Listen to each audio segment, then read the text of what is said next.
बिस्मिल्लाहिर्रहमानिर्रहीम। आज हम सुनेंगे कुरान की सबसे खूबसूरत कहानी। एक ऐसी कहानी जो दर्द भी है, धोखा भी है, सब्र भी है और कामयाबी भी।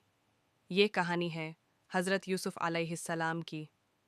अल्लाह ताला ने इस कहानी को कुरान में अहसनुल क़सस यानी सबसे बेहतरीन किस्सा करार दिया। हज़रत यूसुफ़ एएस ने बचपन में एक अजीब ख्वाब देखा। उन्होंने अपने वालिद प्रॉफेट यकूब एएस से कहा, अब्बा जान, मैंने देखा कि 11 सितारे, सूरज और चंद मुझे सजदा कर रहे हैं। हज़रत यकूब एएस ने समझ लिया कि ये ख्वाब खास है। उन्होंने कहा, बेटा, अपना ख्वाब अपने भाइयों को मत बताना। हज़रत यूसुफ़ एएस बहुत खूबसूरत थे। उनके वलीद उनसे बहुत मोहब्बत करते थे। उनके भाइयों के दिल में हसाद पैदा हो गया। उन्होंने मशवरा किया, यूसुफ़ को ख़त्म कर दो या कहीं दूर फेंक दो। आखिर फैसला हुआ कि उन्हें एक अंधे कुएं में डाल दिया जाए। वो यूसुफ़ अलैहिस्सलाम को खेल के बहाने ले गए और एक सुनसान कुएं में डाल दिया। फिर झूठी कहानी बनाकर वलीद के पास गए और झूठा खून लगा कुर्ता दिखा दिया। हज़रत यकूब एएस ने सब्र किया और कहा, फ़ा सब्रुन जमील, यानी मैं खूबसूरत सब्र करूँगा। एक काफ़िला वहाँ से गुज़रा। उन्होंने पनी निकालने के लिए डोल डाला और यूसुफ़ अलैहिस्सलाम डोल से लटक कर बाहर आ गए। उन्होंने कहा, यह तो एक लड़का है। उन्हें मिस्र ले जाकर बेच दिया गया। मिस्र में उन्हें एक अजीम शख्स ने खरीद लिया। कुरान में उसे अजीज़े मिस्र कहा गया। यूसुफ़ अलैहिस्सलाम जावन हुए। अल्लाह ने उन्हें हुस्न और हिकमत दी। अजीज़ की बीवी ने उन्हें गुनाह की तरफ बुलाया, मगर यूसुफ़ अलैहिस्सलाम ने कहा, माआज़ अल्लाह, मैं अल्लाह की पनाह चाहता हूँ। उन्होंने गुनाह से बचने की पूरी कोशिश की। एक दिन घर के तमाम दरवाजे बैंड कर दिए गए और फिर से गुनाह की दावत दी गई। यूसुफ़ अलैहिस्सलाम ने माना कर दिया। वो दरवाजे की तरफ भगे। पीछे से कुर्ता फट गया। इसी वक्त अजीज़ आ गया।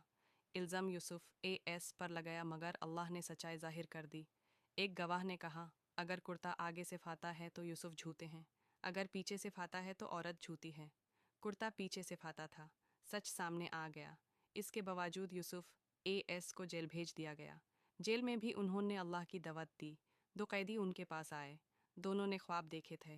यूसुफ़ अलैहिस्सलाम ने उनके ख्वाब की ताबीर बताई। एक रिहा होगा, एक को सज़ा मिलेगी। और वैसा ही हुआ। मिस्र के बादशाह ने ख्वाब देखा। 7 मोती गायें, 7 दुबली गायें उन्हें खा रही हैं। 7 हरियाली की बालें, 7 सूखी बालें। कोई ताबीर न बता सका। तब जेल से रिहा होने वाला शख्स याद करता है यूसुफ़ एएस को। यूसुफ़ एएस ने ताबीर दी, 7 साल खुशहाली के होंगे, फिर 7 साल कहत फैमिन के। उन्होंने मशवरा भी दिया कि अनज ज़ख़ीरा किया जाए। बादशाह ने उन्हें बुलाया, मगर यूसुफ़ अलैहिस्सलाम ने पहले अपनी बेगुनाही साबित करवाई।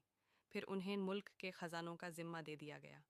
यूसुफ़ अलैहिस्सलाम मिस्र के अहम ज़िम्मेदार बन गए।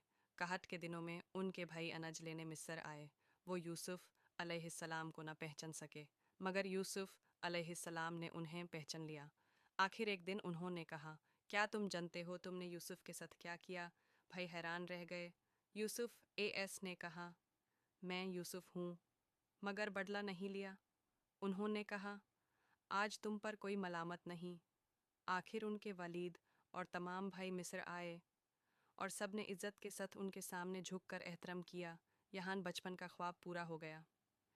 सूरज, चंद और 11 सितारे यानी वलीद, वलीदा और भाई इस कहानी में हसद है, धोखा है, जुदाई है, क़ायद है, मगर सब्र भी है और अल्लाह की प्लानिंग भी। अल्लाह जिसे चाहता है नीचे से उठाकर बुलंद कर देता है।